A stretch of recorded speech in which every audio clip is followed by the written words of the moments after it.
narration will next talk about the Baltimore Museum of Industry, which is very unique, and it's on our right under that green whirly crane. Get it right now, whirly crane. There we go.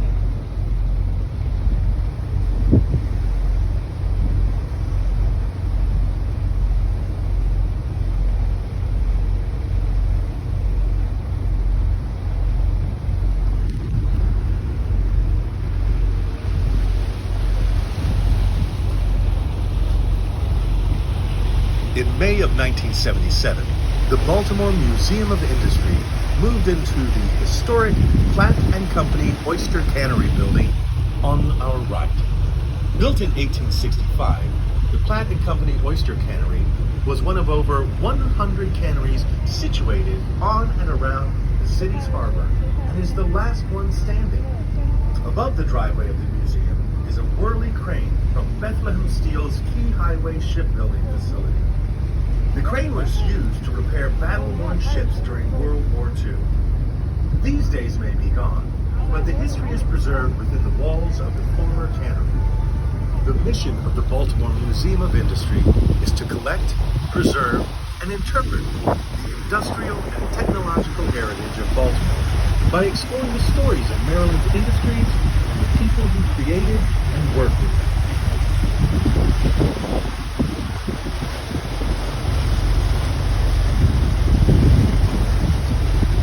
As we're coming up on the world-famous Domino sugar factory here on our right, the narration will tell you about the huge neon sign on the back of the building.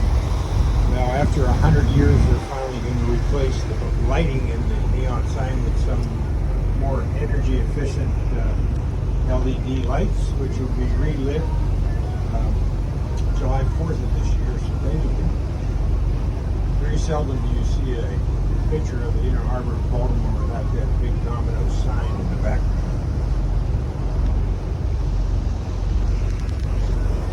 Who hasn't heard of Domino Sugar? This is the largest raw sugar refinery in the eastern United States. The white building stores 6 million pounds of sugar, which is one day's production. Domino gets its name from sugar cubes the size of dominoes.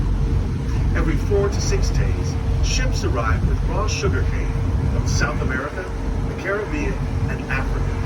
Barges also bring raw sugar from the Florida coast. When the molasses and raw sugar are unloaded from ships, you can smell the sweet sugar. The neon sign is among the largest on the East Coast and over 70 feet tall.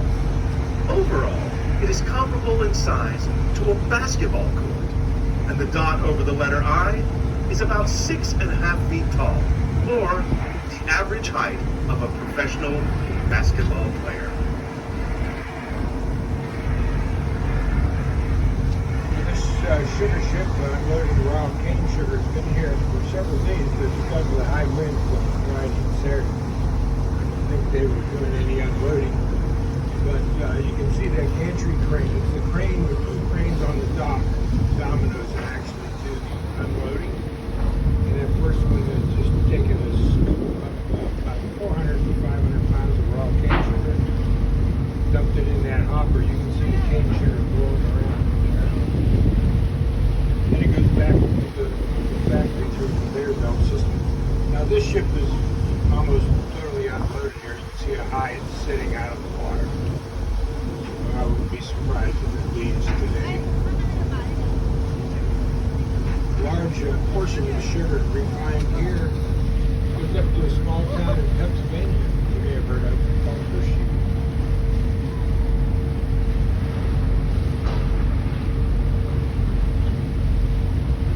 Tide Point is just after Domino.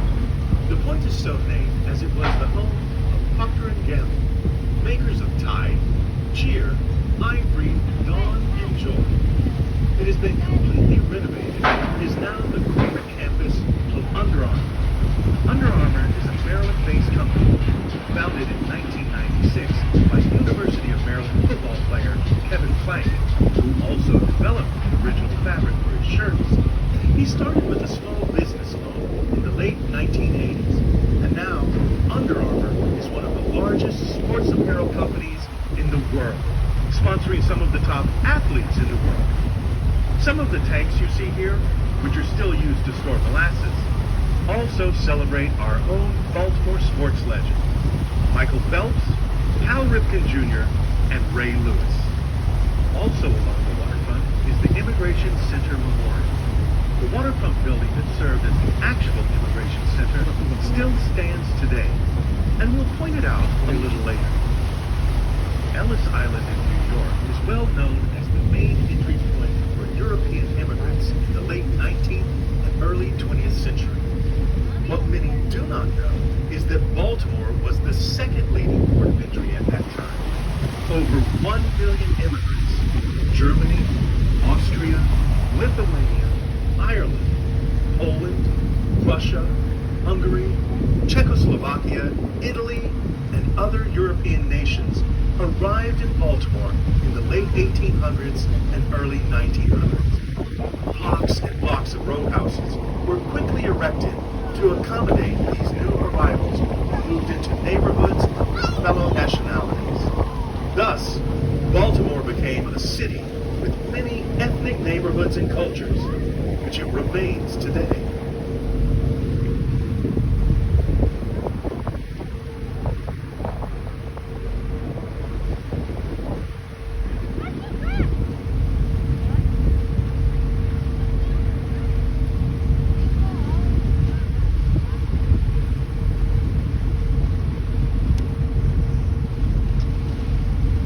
Starboard side, our right side, we're approaching that submerged old dock, and at the end of that dock closest to us is that piling, and there's a osprey nest on that piling.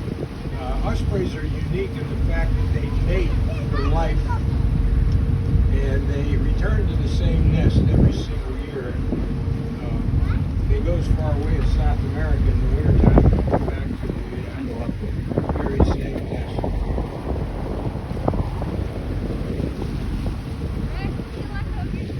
The mother is sitting down a little lower in the nest, you can't see her.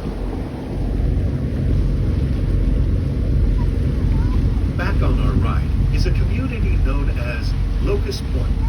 The large, tall structure with the modern glass facade is the old Baltimore and Ohio grain terminal.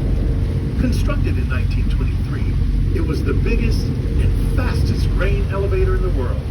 It jutted 290 feet into the air.